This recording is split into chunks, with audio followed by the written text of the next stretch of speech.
In this episode, we're speaking to Mauro Stara. He is the founder of Six Pack CEO, is a peak performance expert and trusted advisor to successful CEOs and business owners, known as the last resort for those exhausted from mainstream approaches. Mauro specializes in resolving challenges where others have failed by prioritizing advanced blood work testing and personalized coaching. He tracks the root cause of stagnation, hormones. With his guidance, clients achieve lifelong sustainable transformations, reclaiming vitality and confidence amidst demanding schedules. Let's speak tomorrow and find out how he changed his life by changing his mindset. Let's find out.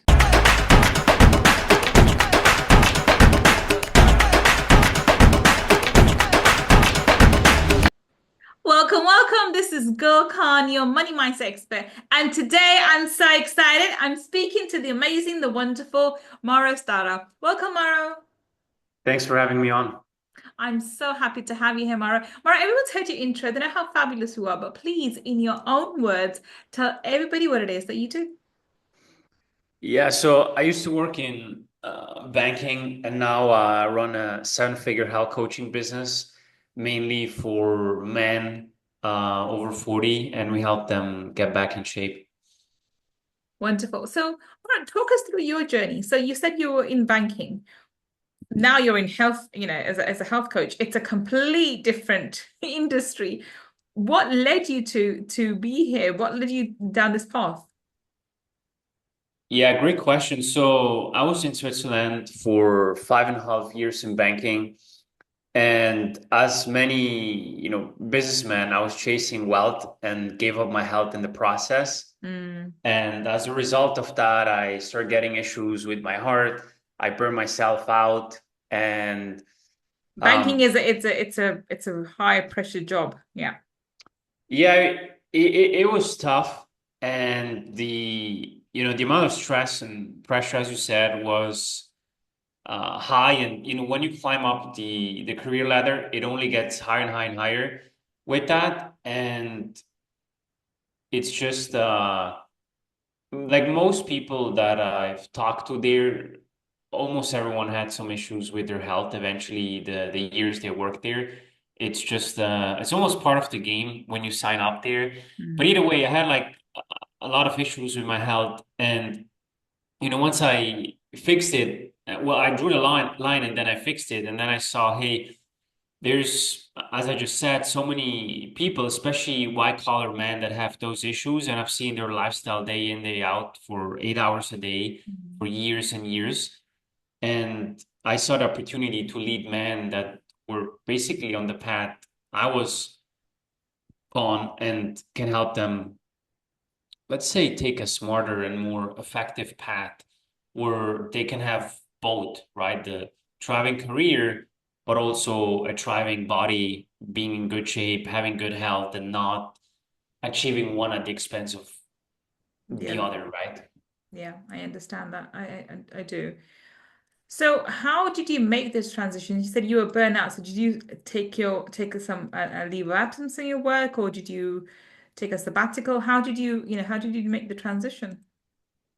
Yeah, so it was when I went to the cardiologist, and I was in the office there, and most of his patients were like 50, 60 plus, 70 plus, and I was there in my mid 20s. Like Wow, you were there in your that mid that's 20s. Wow, that is a wake up that's call. not the room I should be in, and at least for the next 4 or 5 decades, not right. Yeah. Hopefully never again. And once I walked out there, I said, okay, like it could have been worse. I could have like passed away. So I don't want that anymore. And that's where I resigned and basically quit my job. I think it was like about 6 weeks later, I handed out the letter, and that's pretty much it. And then I focused and doubled down on the online thing. I already was training people on the side there and had like a few projects going. It was tough in terms of money and financials, but it was just not worth it anymore. And I knew like, hey, this is my calling. It's like now is the time to jump and just leave the corporate world behind me. Mm. So let's unpack that a little bit. And the reason why I'm saying this is because there's a lot of people listening to this podcast at the moment who are in this high power demanding jobs, and because people who listen to the podcast are people who are from that corporate background. They're ones who have, worked really hard at uni, at, school and through uni, and secure these five, sometimes six, seven-figure jobs. And they are still jobs. So even if you are seven figures, and there are people who are like really in high, in a, Fortune 500 companies and stuff, who are literally, through all the other packages, it ends up being close to seven figures, yet they have no life, or they want to transition over because they want different things out of their life now. But they are stuck on that very point, because once you are at, especially if you're above, at least six figures or multiple six figures, you're used to a certain kind of lifestyle. You have a family, they are dependent upon you. So we have to unpack this. Did you have a family at the time? Or how did you, introduce this new transition over to them? Because going from banking, obviously now you're doing well, but there's a transition period of time where you're not going to be making the kind of money you're making in banking. So how did you deal with this? And if you had family, how did you break this idea to them? Yeah, so at that time I was single, well, Oh, and okay. so no kids. It would have It been makes it very easier. different Yeah. if I had like two, three kids and you know being married, and you're responsible basically Yeah. for not just yourself but like for the entire household. Yeah. Then it would have been way different, and I would have probably approached it a little bit different. But so I can't give advice to those people because I've not done it. So But it made the decision a little bit easier, because one, you had the uh literally life and death matter. You were in the cardiologist's office in your mid-20s rather than being in your 70s, 80s. And secondly, you did not have the added responsibility of a wife and children at the time, obviously, which meant the decision to let go of that high income job, so to speak, was easier. Not easy, but easier in comparison to somebody who has responsibilities and kids and so forth. Okay. So I want people yeah, to be let's aware of just that, yeah. say like I'm someone that likes to take risks, but they have to Mm, be calculated. of And so course. for me, I said, look, I'm gonna quit. And what's the worst thing that can happen?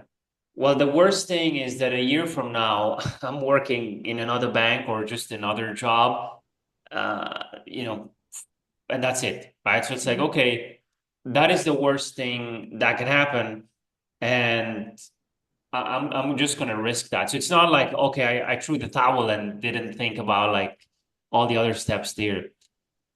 But we have I've worked with a client. He used to work for McKinsey, Hmm. and he was working like some days 20 hours a day.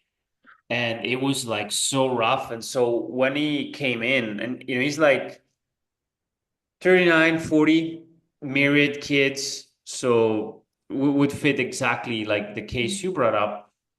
And when I saw his blood work and just the overall state of his health, it was horrible. And I had that convo with him. And after that blood work conversation, he starts looking for new jobs with a headhunter, and eventually made the switch into real estate Mm. about 6 months later. So it was not like an abrupt cut, like in my situation, because again, he had much more Family. responsibilities, Mm. but it was still a wake up call. So I think like, and I don't mean that to say in a bad way, but if someone would use the excuse like, oh, it's not just me, I can't. Yes, you can. You just have to be much more calculated, much more tactical, and plan ahead, right? Where again, let's say someone is 21, they can just quit, go to Bali, for example, and just stay a year there and relax. But like someone in their 40s who has a family, they can do that. Plus, as you Mm. said, once you start making money and good money, let's say in banking or what, if you're an entrepreneur, you you have a certain lifestyle that kind of gets upgraded.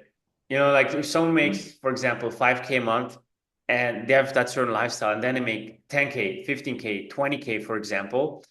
And now it's like, oh, the rent mortgage is higher. Now you have two cars.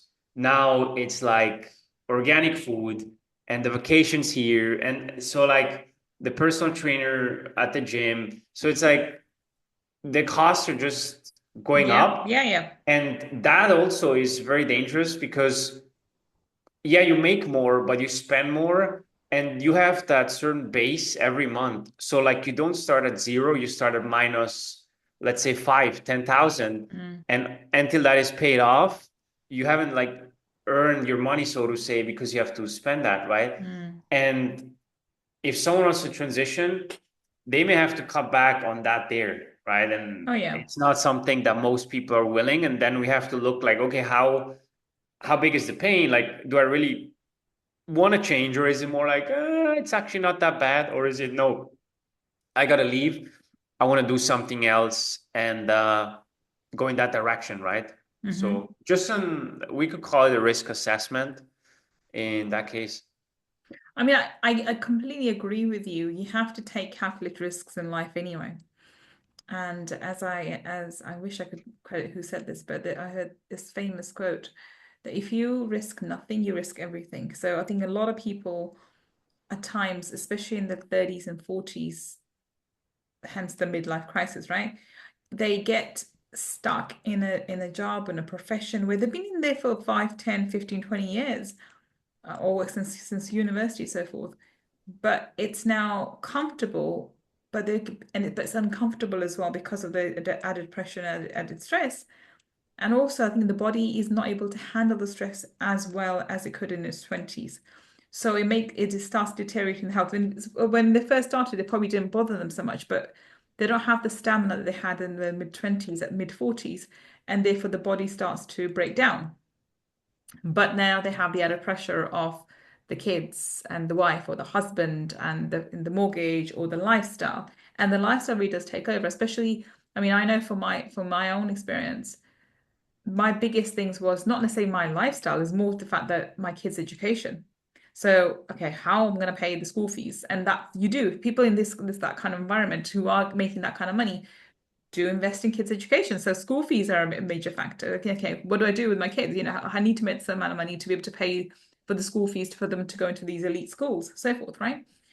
And so everyone has different motivation. Mine was for my kids' schooling, but it does put you in that catch-22 situation. You need to let go of that profession or job or career in order to save your health, but you need it to survive. So it's like you said, it's trying to work out how can I transition over. Now, I think a lot of the time people say is like they think they have to go cold turkey, just let go, forget it, move on. Whereas I think you just described the example of your client. You can plan as long as you know what to do. You can plan for it. But health is most important, and so is your life. I think I'm going to go a bit further. It doesn't necessarily mean just about health. It could be because you actually want to different things out of life. Again, I'm going to use my example. When I went back, when I was supposed to go back to work, now my profession is I'm a lawyer, right? My old profession, anyway, which was a lifetime ago. When I was first working, when I was single, 70, 80 hours was normal. Wasn't a big deal. I was single, had no issues. All I did was work, make money, spend money. Hence, that's it. You know, good old lifestyle. When I had to go back to work because of when I was going through after a divorce or going through a divorce, the idea of spending 70, 80 hours outside of home away from my kids was unthinkable. I just couldn't even, and I couldn't even accept that idea. And to think that my kids would be brought up by a nanny or, you know, childcare, again, wasn't acceptable to me. Having a little bit of help is one thing, but not like that. That was my motivation. So I thought, okay, you know, I'm going to start from scratch, different career. And hence, I did really well as well. You know, I ended up being a seven-figure earner, but at the start, I had no clue that that would be the case. But the motivation was different. It wasn't my health; it was my kids. So you need to find from what I'm making. The point I'm making is you need to find your why. For you, it was your health, and for most men, it's actually is usually will be their health because the health starts deteriorating. Even for women as well, by the way. You know, there are females who are high power jobs now, and their health deteriorates because they take on pressure. And obviously, when they hit 40s, the other thing with women is perimenopause and menopause. Good old P word. Let's talk about that. So we have all those issues for people in the 40s. What's your advice for someone listening to this and thinking, oh my God, Mauro, you've hit the nail on the head for me, be a female or man? Well, it doesn't really matter, to be honest, because we in this day and age, we have both female and men in those high-powered professions. In terms of, just to clarify, in terms of What, the what career would your switch, advice be to someone thinking you hit the nail on the head, but what do I do? What's my starting point? How should I address my life? Because I'm in that exact scenario you're talking about. yeah, I'm glad you asked because I wanted to add there because when I was confronted with that situation, if I had to do it over again, I would still have done it a little bit differently because like when you barely can pay rent and it's like a struggle, I was barely sleeping at night. Like the anxiety was so high and the stress, it was a nightmare. But if I had to if I had to redo it, I would make sure that you have like 12 months of savings for like what you spend. So if you need like, let's say as an example, to keep it simple, 10K a month that to live a good quality life, then you should have like 120K in your bank account. And I think, one of my former clients who's extremely wealthy gave me that advice. He's like, look, have 1 year worth income in your account and the rest should be invested, right? That was his advice. So you don't need too much cash in the bank, but you just have 1 year in advance. So if something happens, right? That was his advice. And I think it was pretty good advice, at least for me. And so I would tell that to my younger self. And then number two would be find a way to work from home. So let's say someone wants to switch career or start their own business and they're like trapped, like, hey, I make like high six figures in this job and I can't just quit and give up the lifestyle. Like if you can find a way to work from home, that's like a big win, even if it's not forever. So that's something I would have done. I've probably taken on a role where I'm a closer, like selling on the phone. One, you always need sales for anything in life. And number two, working from home frees up so much time. And people underestimate that because if you work 8 hours or 10 hours in the office and 10 hours at home, even if you're locked in the same time, what is different is when you work from home, given you're in control of your schedule, which for most roles you can go to the gym at the times you want, meaning you can go when it's not busy. So the time you spend in the gym is shorter. You can go to the supermarket when it's empty, meaning when I work in corporate, I go to the supermarket at like 5 p.m., come home, or 6 p.m., 7 p.m., and then hit the gym. It's like it's where everyone is, and it's busy, and you have to wait, and there are lines, and it's like, so the time you spend in that environment is going to be longer. But if you go to supermarket or to the gym at 10:30, 11, right before lunch, or like right after lunch, it's almost always empty, which is amazing because I'm in and out very quick, and I'm in and out in the supermarket as well. And there's barely any traffic. So like you save traffic time, you save time, in all these environments, that alone gives you time back, which I found to be huge. Then you don't have to drive to work, right? Or walk to work, which is also very big. And when you're at home, you can always, like if you have kids and so on, then you can always manage that better as well, as long as it doesn't distract you. So that can be another challenge there, but you can manage that better. And from there, because you've regained back that time, so that would have been advice to me. Now you've got more time. Now you can work on your business without the pressure that the money is shrinking, right? So that's what I would have done differently, where it's like, hey, buy through it. Their option number two is if you really can't, you could take a sabbatical. depending how long you've been working there. So if you're like your first year, you can't really do that. But if you've been there for like, a decade, let's say, or close to a decade, you probably can do it. And you say, hey, I want to travel for 6 months, or I don't know if they give you a full year, but let's say full year. And you do that, you just freed up like a full year. You've got a lot of time. And during this time, you could start your business, give it a full year, and so on. And again, you could always go back then to that other role, right? That's the beauty about it. So I think those are both very, very valid.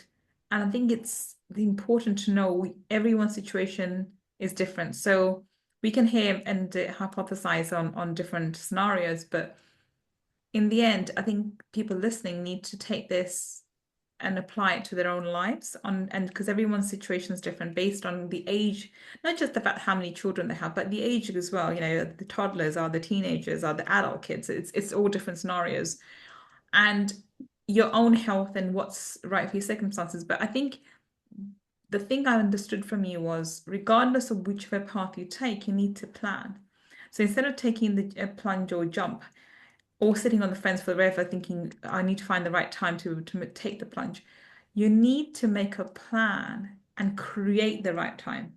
And so instead of procrastinating for years on end or thinking I need to go cold turkey, both situations are extreme versions of either taking action or inaction. It's best to plan and move forward. But I think the first thing you need to know is why and what you want to do, right? And this is very important. And also, I think what I'm hearing from you is from your clients as well, accept the fact that you need change. If your health is deteriorating, something has to give. It's either you in the deathbed or you finding a change in lifestyle that allows your health to recover. It's one or the other. It can't be, yes, I'll continue to do everything. I mean, there's no order saying that the definition of madness is doing the same thing, expecting different result. And I think exactly. But most people expect that, okay, we'll change next year, and next year never arrives. All right, so on that note, we're going to wrap up. I just want to quickly give or need to explain to us what was your biggest learning aspect of your time when transitioned over. What would you say is your best lesson? It takes way longer, let's say 3 times longer than you expect. So take that into account as well. And actually, very good movie scene that I want to leave everyone with is have you seen? I'm pretty sure you've seen the Matrix, where Yes, absolutely. Who there's hasn't? Yeah. there's that scene where Neo has to jump from the building, Mm-hmm. and he preps himself. He's like, all right, all right. And the guy in front of him, I forgot his name, jumps and is on the other side of the building. It's quite far. And then Neo jumps and he jumps and he thinks he's gonna make it because the other guy and everyone told him like, yeah, you're amazing, you've got superpowers. And then he falls down. And people think falling down is failure. No, not jumping would have been failure. Yeah. So every time you start something new, you're not going to be successful at it. But true confidence means that you still do it and you're willing to fail and learn from it. And if you are scared, it's like, oh, well, if I quit, if I do this, then I'm going to fail. Yes, you're going to fail. Just accept it. It's part of life. It's going to be a learning lesson. And now you can move forward.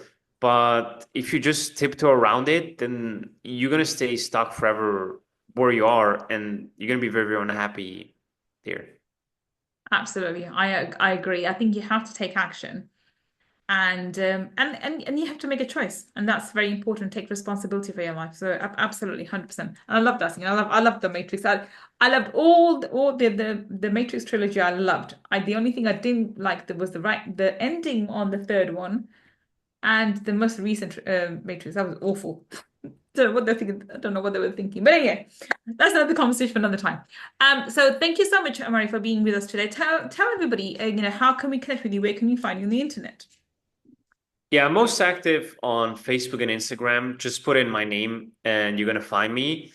And you can also go to sixpackceo.com. So 6 with the letter 6 and sixpackceo.com.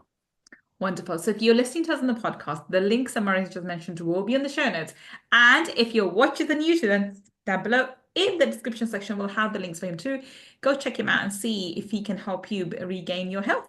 Well, thank you so much for today, Mario. We have to have you back on Money Talkies, but thank you so much for today. It's been an interesting conversation. Yeah, thank you so much for having me on. It was a pleasure. And thank you for listening to me and Mario today. I will be back with another amazing guest, finding out how they changed their life by changing their mindset. Until the next time, this is Gull signing off. Take care and bye for now.